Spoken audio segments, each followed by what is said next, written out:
Welcome back to Jack's Coffee Break. My name is Jack, this is my coffee break. Today we are starting episode 4 on our habitat focus of our build series.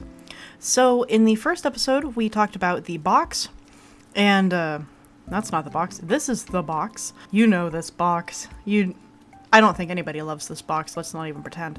You know, the box that everybody sort of starts off building, and talked about how we can shift from the box to something more organic, more or less by just pulling out a barrier, zooming in real close and sort of going in whatever direction feels correct at the time, just wherever, and then we ended up with this shape.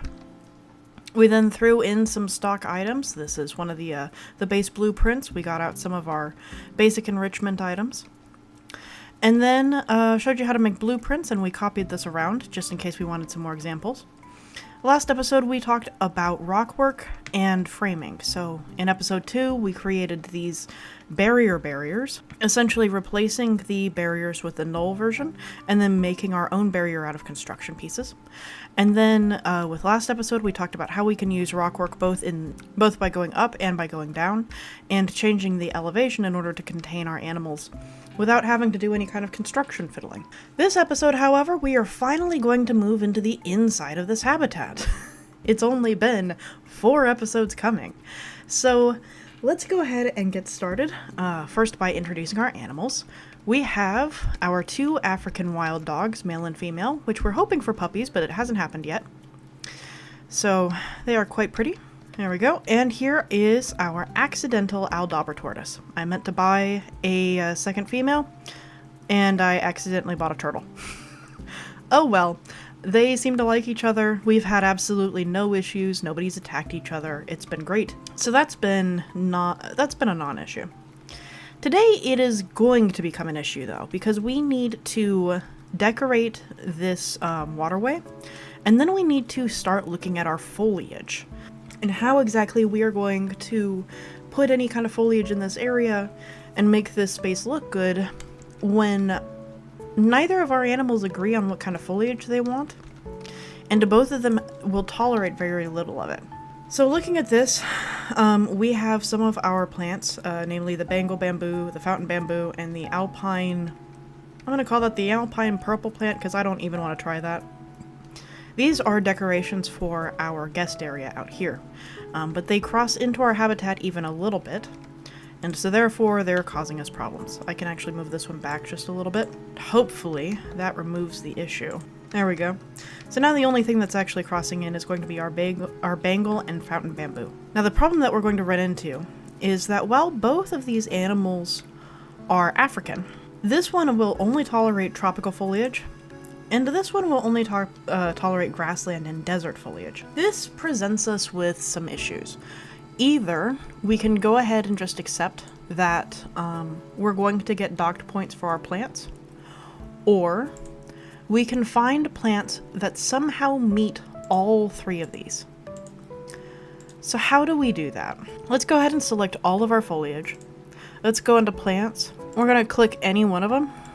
We're going to go over to this tags, and we're going to look for something that is tagged tropical and either grassland or desert. And it's going to be a little bit difficult. Here we go. So here is a plant that we have available. This African oil palm. It is tagged with both grassland and tropical. So it will be tolerated by both of our animals.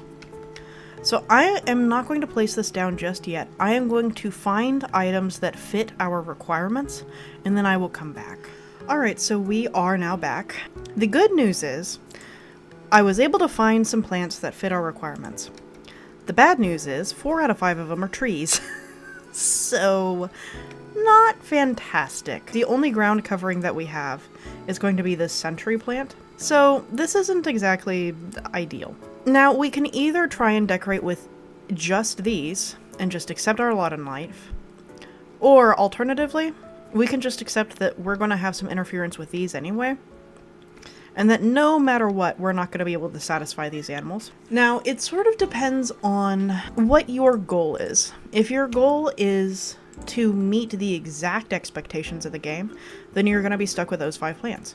If your goal is to breed animals and also have a nice looking habitat, then you probably still have a lot of tolerance. For example, I really do want some puppies. I don't know that we're gonna get any. Probably, well, maybe someday. But even with the interference that we get from these plants, we're dipping into 98, and our welfare is sitting at 98. It has the potential to go up to 99, just to say that we have the welfare budget to mess up the plants. I know that that's probably not the most reasonable or responsible thing to do, but it is what I'm going to do, because I'd like this area to at least look good. And on top of that, we are going to need to use a lot of low-lying shrubs if we want to get this area looking good and maximize our foliage without also overextending the amount of coverage that they will tolerate. So before we get to that, let's go ahead and finish up ironing out where our animals are going to be able to move around based on this river that we've added in. Or I say river, it's we'll be generous. It's more like a creek. So let's go ahead and go into our construction tab, go into our special effects. We have a tab just for water. And let's get out everything with a waterfall.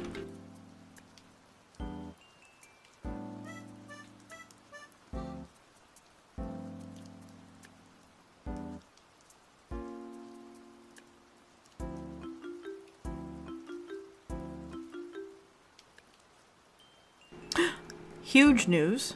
Absolutely massive news. We are finally expecting puppies. I'm very excited. I've been waiting so long.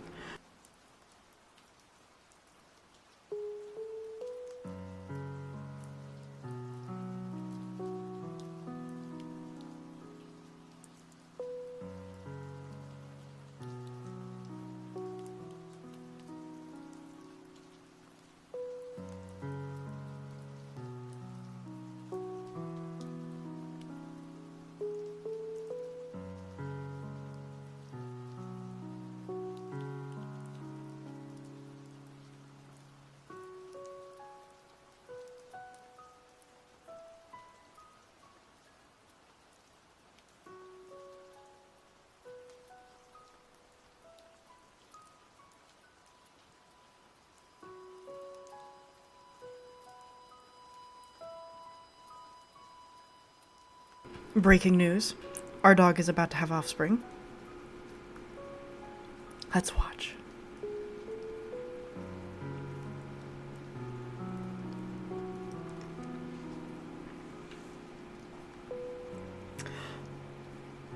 Are they coming? Puppy! We got a puppy! Are we gonna get a second one? Is it just that one? I think we're just, yep, it's just the one puppy, but you know what? I will take it. Let's go see our doggo. Hi, sweetie. Look at those massive ears. Oh my goodness. They're just adorable. Look at how square they are. Oh, and they got the little flop on their ears. Just a little bit. Just a little bit of wiggle. Oh, they're so precious. Oh my goodness, I'm happy. Okay, alright, back to work.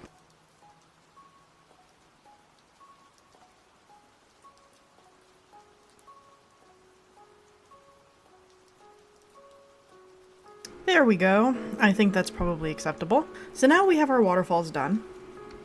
If you've never made waterfalls in this game, that's probably a blessing. There is an entire tab here full of water effects. I then filtered down to waterfall because there are water jets, there are rapids, all kinds of stuff. And I do actually want to pull out the rapids. But if you type in waterfall, there are two. There's the murky and the regular. The murky is just this sort of greenish brown color. It's better if you have that kind of water coloration. We do not, and I'm not concerned with adding it. So I think that's probably good. So that is our waterfall done. Alrighty, so the next thing that we need to do, because we have such a limited plant budget, we are going to have to make this space work. First thing that we're going to do is I think that we are going to use the sand that we placed in this area elsewhere. So let's go ahead, get out our painting. And both of our animals are fairly confident with short grass. I'm going to paint this entire area, yes, even the water, short grass.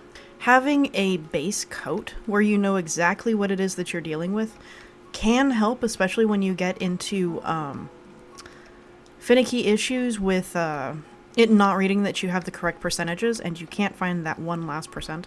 Now ideally it should say that we have 0% sand. Yes, 0% sand, 0% snow, 4% rock. We have too much short grass and we don't have enough soil, and that's okay. We also have a decent bit of long grass. We'll need to add that back in. But because we have this sort of yellow, or not yellow, orangish rock through here, if we go into our palette and we look at terrain, let's shrink this down a little bit, make it like a 3. It's a little bit easier to blend this in with sand than it is to try and bring in the rock. So I am just going to blend the edges of my rock work. There we go. And I think I'm pretty happy with making this riverbed either rock or light soil. Let's go ahead and add in the rock real quick. And it is worth noting here that any terrain painted underneath water does not count towards these percentages.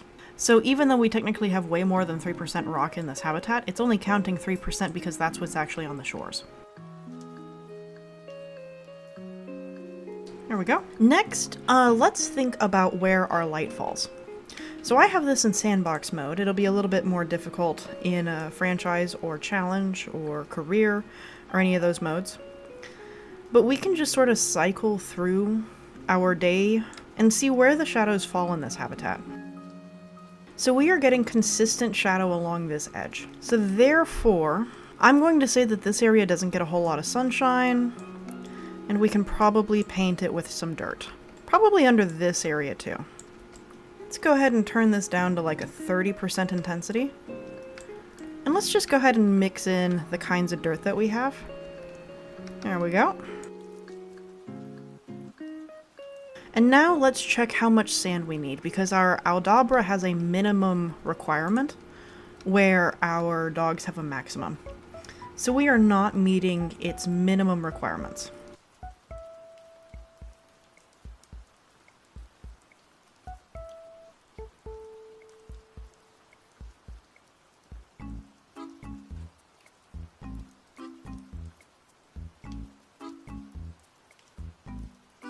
There we go.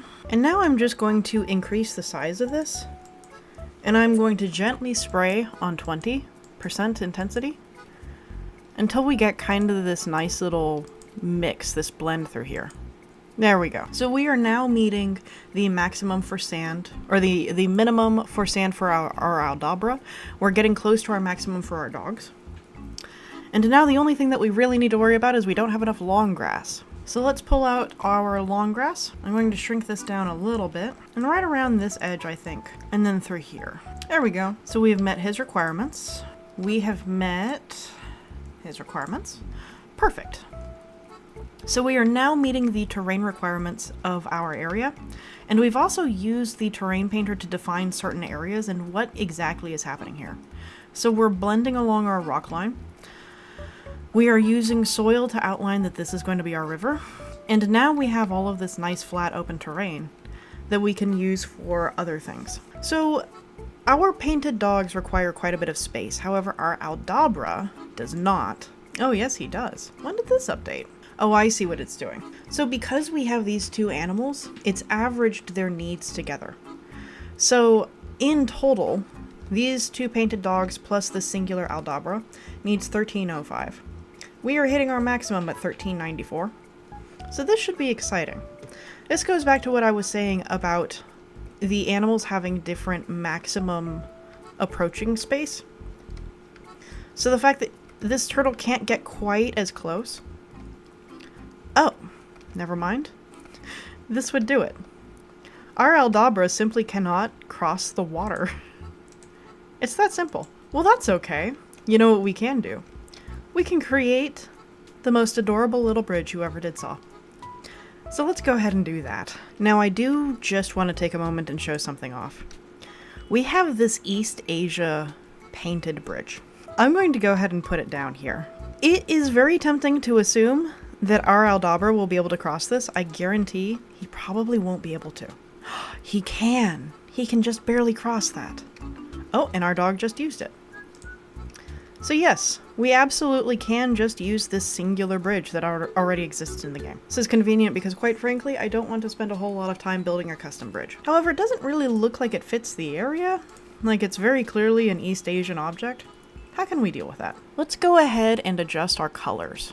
That's a little bit more classic.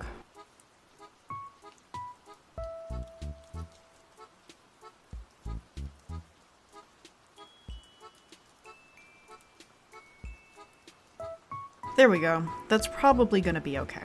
And now, I want to make sure that this blends in with the area. So I am going to go into habitat. Sorry, I'm not. I'm going to go into nature. I'm going to look in my rocks. I'm going to remove these filters. There we go. So we've already started off with the African savanna rock. But one of the things I could do is I could take this faux rock and I can adjust my color to be just a little bit more in line with our savanna rock. There we go. Put one right there. Put one right there. And of course now we must test. Yep, it works okay. Okay, so I would like to use more of this faux rock. However, I don't want to have to fiddle around with the color selector. So what I'm going to do is I'm going to select these two rocks. And I'm going to merge this scenery into a group. I'm going to come into here. I'm going to duplicate this rock. And I'm going to place it wherever. It doesn't even have to stay. I can delete it after I'm done. I'm going to put it, I don't know, right there. And now when I select a new kind of rock, it will take the properties of the previous rocks that I've set down. This is a massive time saver, and it works on faux rocks as well as the building materials in the building tab. And now I think that I want to frame parts of this little niche, this little river, or creek, or whatever we have here. So some of the questions we probably want to ask ourselves are why this area is, like, this water is not expanding. Why is it not rising to overfill? Basically, why is it behaving the way that it's behaving? Of course, with water, what we expect is that it's going to fill whatever space that it possibly can, as quickly as it can, and it's going to constantly try and find the easiest way to get through a space. It's going to take the path of least resistance. So we have to explain why this area through here is in fact the path of least resistance. One of the easiest ways that I've seen other people do this is to simply frame sections of the riverbed. So that's what I'm going to do now.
There we go. So I've now framed sections of this river, creek, whatever it is we're calling this. I haven't framed this area, and that's because I've got a toy that is over here. And also because I think that it's possible to overdo it with this technique. You want to add points of interest and highlights. You don't want to shove the river into one particular, like, flow. The other thing is that because this area is so shallow, we have to keep that in mind with how tall we can make our rocks because of the fact that we have this turtle in here. And tortoise. Whatever. Now, he can only get across this bridge in order to get to this area. There's no, like, crossing the river. But the more rocks that we add to an area, that is more space that the rest of the animals as well as the turtle cannot access. So we now need to go in here, double check the traversable area, let everything sort of spool through. There we go. And we now have these areas of denial, especially around these pointy rocks. Sometimes it's acceptable, sometimes it is not. Double checking with our Aldabra. Actually, first, terrain. 17 out of 13. So we're okay. We've still got a bit of a budget. Same here. And when we double check, we see that the area of denial is much larger. Still, it seems to be okay. So now, let's talk about what we're going to do for ground cover. There are several ways that you can build up foliage and ground cover and all of that in your habitat. Normally, I like to put in a tree and then decorate around the tree. It doesn't necessarily look great, but it looks serviceable. The way that I've seen people who are far better at this job than I am do it is that they start by doing all of their ground cover, and then they will add a tree where appropriate. So we're going to try that method. We're going to start from the very ground, and then we're going to work our way up. This is also handy because all of these animals that we have in here are grasslands animals. I know that the Aldabra tortoise says that it is a tropical animal. Let's briefly talk about that. Not for very long. So it lives on this island right here, the Seychelles. And even though it says that it's tropical, because the island is tropical, they live in the grasslands part of that tropical island, and they actually create a biome all of their own that's very unique to the Aldabra. It's called like turtle grass or something. And they basically mow the grass down to the point where it is like thin, like almost nothing there thin. And we've already kind of done it by mixing in the sand with the short grass through here. So I think what we probably want to do is consider visual interest and then look at what kind of grasses we can add. So standing up here, looking down, we have this whole view. Right here is kind of where we want to view the animals, but it's sort of lacking any kind of interest. There are a few things we can do. We can either bring this pinata toy front and center, and we can leave this area open, so that way we have a space for the guests to see them hunt. That's an option. Another option is to do something really dumb, like add a rock. Just a whole rock. Here we go. Now, of course, the obvious question is, why on earth would we add a rock? So I mentioned in the last video about terrain that rockwork can either limit or expand the space that is navigable for an animal. It can also cause them to do some interesting behaviors. For example, in theory, this wild dog can jump up onto this rock if he was so inclined to. Now, it's not very often that they are, but we've presented an opportunity. We've presented a pathing. So he can walk up this side and then come back down this side. So opportunities for them to jump and just to have some space to do interesting tricks. Of course, as for our tortoise, what just happened there? That was interesting. There we go. Can our tortoise actually climb up these rocks too? Seems to believe he can. She. So the tortoise is not actually greatly impacted by these rocks, supposedly. So we've added visual interest and we haven't necessarily reduced their traversable area. Alright, so we've got our few rocks. Now let's go ahead and go into nature.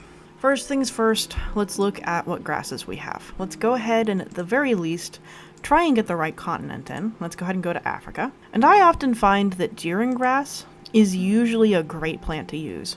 So this is another point where we need to talk about budgeting.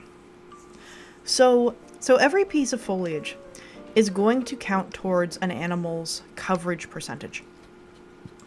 And this is the percent of the habitat that is covered by something. It's providing shade, it is covering the ground in some way. If we go over here to environment, we can actually watch this happen in action. So for example, let's take this fig tree. Let's just place it down. It has now taken up 6% of our coverage. If we get this larger one, it takes up 13% of our coverage. And it's not doing a whole lot for us. It's not a particularly interesting tree. It's more like a shrub. It provides a little bit of shade for some of our dogs, but it disrupts our ability to look at them, and we've already got this shelter, so they don't need that kind of help. We also see that our barriers are dilapidating over there. I'm just going to care for that real quick. There we go. So we probably don't want to add this fig tree, and we probably don't want to add really any trees for a little while. The entire time we're going to want to monitor this. Meanwhile, something like deering grass contributes very little on its own to the coverage percentage. So we're able to get 3 pieces down before we get a singular percentage. So it's very efficient. Let's go ahead and turn random rotation on. And I like to just make these little patches. Come in here, multiple select, tack these all together.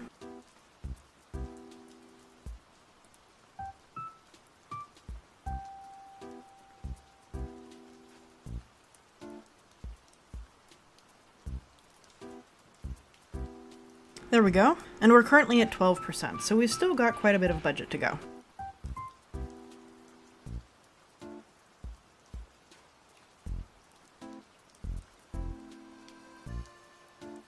There we go, we're at 21. So I think that's probably enough of the deer and grass. And we are currently sitting at, I believe it's 21% coverage. Yes, so we have a little bit more that we can go. I would like to put some stuff near the river's edge, I think. So let's see what we have. I think this eelgrass might work.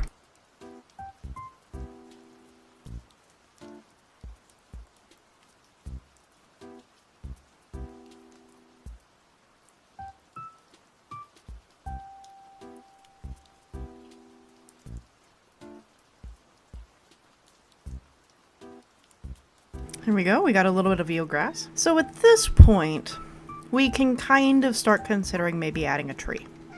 Just the one. So that singular tree is going to put us at exactly our maximum. So we can either do that one, we could go for a different shape, we could go for like this guy. And that gives us just a little bit less coverage. Although of course I don't like that angle. Let's go for something else. Maybe, could do something like that. Alternatively, we could go for a completely different style of tree, like this bumpingo. This one is quite stately, it's rather tall, but it doesn't do a whole lot to move our coverage. So that might be something useful. There we go. I think that's looking pretty good. And I think that maybe we need a couple of bushes. Like maybe we need a blackthorn. And considering that it's fairly tropical out here, I think we could go for a little bit of vibrancy. Maybe a dogwood. There we go. I think that's looking pretty good. And we still have a little bit of a budget left. But at this point, I think we're probably okay to stop. The only thing I might like to do is add just a little bit more dirt. So let's see if we have that in our budget. It looks like we do. Yes. Yes, we do. Alrighty, and we've kept this area fairly plain, but I want to make sure that there's not a whole lot of stuff going on right around here. I want to make sure that the guests have something to look out at in this general direction. So we were looking out over this area, and like I said, I definitely don't want to have too much of anything right through here. This is going to be a place where the guests are going to be standing, and we want to make sure that our limited foliage budget is spent where it's going to benefit both the animals and the guests. This spot right here, it's not really doing much, so we can go ahead and leave it bare, I think. Looking over the area, there isn't too much that I think we can really do at this point. Let's double check through our foliage. Maybe there's a couple of things that are shorter than the deer and grass that we can use as low ground cover, but I think that we've just about hit the budget here. Yeah, 34. So there's these pincushion flowers, but I think that they add maybe a little bit too much pop. Red poppy. It's more of this eel grass. But that is kind of it, I think. Maybe if we sink it into the ground a little bit. I think that looks pretty good. And we're still within our budget, which is nice. Alrighty. And then, of course, the last thing that we want to consider is that since we've used eelgrass over there, do we want to continue to use so much eelgrass right here, or do we maybe want to remove some of this? Personally, I think that we can remove some of these eelgrass pieces. There we go. And, let's go ahead and play with our rocks a little bit more, but I think instead of... oh, maybe that one's too big. Instead of using the same color that we've been using, let's go ahead and mix up our color palette a little bit. This is just the default, but I think it blends in well. I think that looks quite good. Let's exit out, press play, and let's see how our animals interact with their habitat for a little while.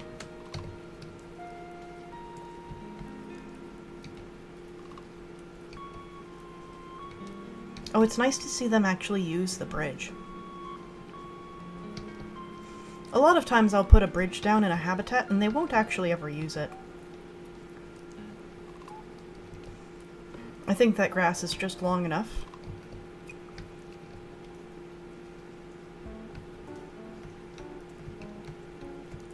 Yes, I think this does nicely. Alrighty, so I think that wraps up our episode for the day. Thank you very much for joining me. Since we have the habitat basically completed as far as I can tell, at least for the interior of the habitat, next episode I think that we should go ahead and focus our energy towards working on the details of the things that we've already started, and just cleaning up the area and executing on the ideas a little bit more fully that we've already worked on. So for example, coming up through here, adding some railings and some details to the roof, working on this upper platform a little bit more. It definitely needs some kind of railing for safety. And of course, while this viewing area is quite nice, I do feel like it's sending a few mixed messages. You know, the bamboo is of course fairly traditional for blocking off the viewing of some areas, but perhaps we can use some African plants that fit the bill a little bit better. And likewise, maybe we can do something with cleaning up the benches, adding a little bit more guest education, those sorts of things. So next episode, of course, will be details. I hope that this episode was helpful for giving you some ideas about how to detail the insides of your habitats. You know, they don't necessarily have to be perfect, they don't necessarily have to fit the absolute bill of realism, you don't have to research every single plant and learn about its Wikipedia page in order to make something that just looks fairly beautiful. So, thank you very much for joining us, and happy building!